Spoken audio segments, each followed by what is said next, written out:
Long have I waited. Lucasfilm's upcoming post-sequel era film, tentatively titled New Jedi Order, takes place about 15 years after the rise of Skywalker, with Rey at the forefront, striving to rebuild the Jedi Order from the ashes. But how will this new chapter tie into everything that's come before, including the Mandalorian universe and its incredible cast of characters: Grogu, Ahsoka, Din Djarin, Ezra Bridger, Thrawn, and more. Before we dive in, don't forget to smash that like button and subscribe for more Star Wars content, and let me know your theories for the new Jedi Order movie down in the comments section below. Here are 4 bold and wild theories that could offer a glimpse into what's in store for the new Jedi Order movie. I never wanted you dead. I wanted you here, Empress Palpatine. Throughout Star Wars canon, spanning from before The Phantom Menace all the way to the rise of Skywalker, one theme remains constant: Sith Lords obsessively seeking immortality. Palpatine was no exception. He always had backup plans in case of his demise, from Operation Cinder to Project Necromancer, each designed to ensure his influence never truly faded. But what if his ambitions reached even further? What if he and his Sith acolytes weren't just trying to survive death, but alter the events of time itself? The world between worlds could be the key. If Palpatine's cultists found a way to manipulate its power, they wouldn't just resurrect him. They could rewrite history, pulling his spirit from the netherworld and restoring the Sith to power once more. We know from Star Wars Rebels he already knew the power it possessed. Perhaps access to the temple will provide some clarity, my lord. We must seize the power within, a conduit between the living and the dead. The Ahsoka series first introduced the world between worlds into live action. Perhaps in Ahsoka Season 2, we could delve even deeper into the mysteries of the world between worlds, uncovering the truth behind why Palpatine's essence still lingers long after Vader seemingly destroyed him. What if Rey, guided by Ahsoka, must unlock the secrets of this ancient realm to finally erase Palpatine and the Sith from existence permanently? But what if eliminating Palpatine isn't the end? What if, in her search for answers, Rey stumbles upon an even greater darkness, something far older, far more sinister, waiting in the forgotten corners of the galaxy, ready to rise? And isn't it our turn now? Won't our alliance with Thrawn finally bring us into power? That sort of power is fleeting. What I seek is the beginning.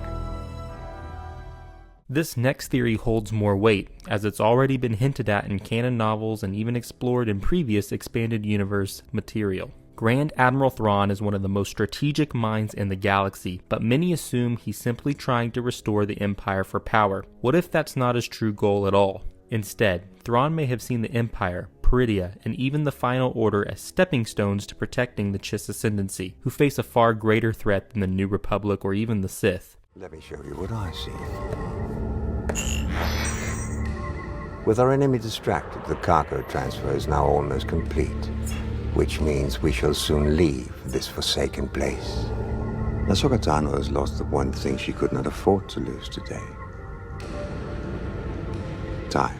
In Ahsoka, we learn that Peridea is an ancient graveyard world with connections to dark powers. The Dathomiri Great Mothers live there, tied to an older, sinister force. Balin's skull sends something powerful lurking beyond even Jedi and Sith understanding. Peridea might hold secrets that could explain the Chiss's greatest fear, an enemy even Thrawn couldn't fight alone. What if the reason Thrawn needed the Empire was because the Chiss ascendancy was already at war with something beyond the known galaxy? In Thrawn Chaos Rising, we learn that the Chiss are threatened by an unknown force called the Grisk, a terrifying species that manipulates and enslaves entire civilizations. They are a galactic-level threat, but the Republic and Empire were too focused on their own conflicts to see them coming. Thrawn may have realized that without a powerful military force, the Chiss wouldn't survive the war that was coming. So what does he do? He plays the long game. Thrawn knew that Palpatine's empire, despite its cruelty, was the only force strong enough to stand against a galaxy-spanning threat. He worked within the Empire not to destroy the Republic, but to prepare for a larger war. The Death Star, the Star Destroyer fleet, the TIE Defender project, all pale in comparison to what he really needed: a galactic empire strong enough to counter the Grisk or worse. But then, Palpatine fell.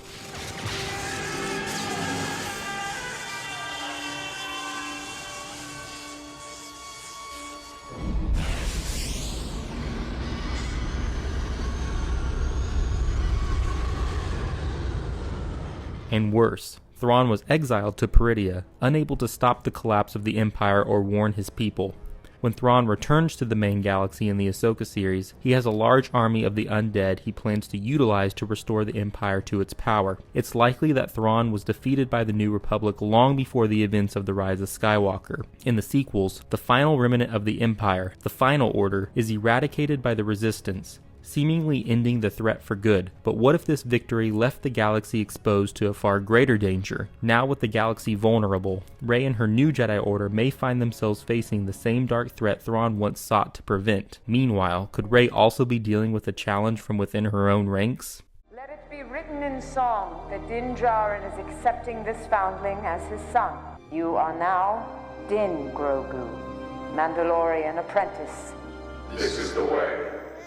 Since The Mandalorian first premiered, fans have eagerly speculated whether Grogu is destined to become the first Mandalorian Jedi in generations. With Din Djarin adopting Grogu, the Mandalorian set up a fascinating new dynamic, a Force-sensitive Mandalorian raised by a traditional warrior culture. What if this moment planted the seeds for an entirely new Mandalorian Jedi hybrid culture, one that Rey would later encounter as a major faction in the post-Rise of Skywalker galaxy? This could lead to a new generation of warriors who balance Mandalorian discipline with Jedi abilities, creating an ideological struggle between Rey's Jedi Order and a powerful new Mandalorian Force sect. Din Djarin is one of the few Mandalorians who respect Jedi teachings, even though Mandalorian tradition historically opposed them. He once saw Jedi as enemies, but changed after meeting Grogu and Ahsoka. His clan is no longer tied to the Darksaber, allowing new leadership ideas to emerge. What if Din, knowingly or not, laid the foundations for Force-sensitive Mandalorians to rise again? This could lead to a new sect of Mandalorian warriors who embrace the Force, but in their own way, not as Jedi, not as Sith, but as Mandalorian Knights. I am all the Sith. And I...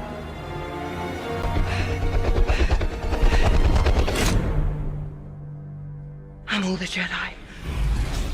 This final theory actually draws on the past three theories and could go something like this. After defeating Palpatine on Exegol in The Rise of Skywalker, Rey believed the Sith were finally gone, but as she works to rebuild the Jedi Order, a sinister presence begins to haunt her, whispers in the Force, nightmares, visions of darkness. Palpatine's spirit still lingers, calling out to her, not as a living being, not as a clone, but as a shadow in the Force, a wound that refuses to heal. At first, Rey dismisses the whispers as nightmares, but soon, strange things begin to happen. Rey sees flashes of Exegol. Certain Jedi students begin acting strangely, drawn to Rey's lineage and Palpatine's promises of power. A hidden Sith artifact. Deep beneath the ruins of an old Jedi temple, Rey uncovers an ancient Sith holocron, one that predates Palpatine but still speaks with his voice. That's when she learns the terrifying truth. Palpatine isn't fully gone. His cultists, the Sith Eternal, have found a way to call his spirit back, but they need a powerful Jedi to open the gateway for them, and that Jedi is her. All the while, Rey finds herself caught in the middle of a growing power struggle among the Jedi. One faction believes they must return to strict tradition, no attachments, no personal ties, only unwavering duty as guardians of peace and justice. Another faction pushes for a radical reformation, shedding the old rules to forge a new Jedi path, free from the mistakes of the past. But her greatest challenge comes from the Mandalorian Knights, a rising sect of Force-wielding warriors who reject Jedi pacifism and embrace strength as the key to balance. Their ideology clashes violently with Rey's vision, threatening to fracture the Jedi even further. Desperate for guidance, she turns to Ahsoka Tano, the wise wanderer and guardian of the world between worlds. Yet as Ahsoka aids her, she begins to sense something far more dangerous, a shadow in the Force, whispering to Rey,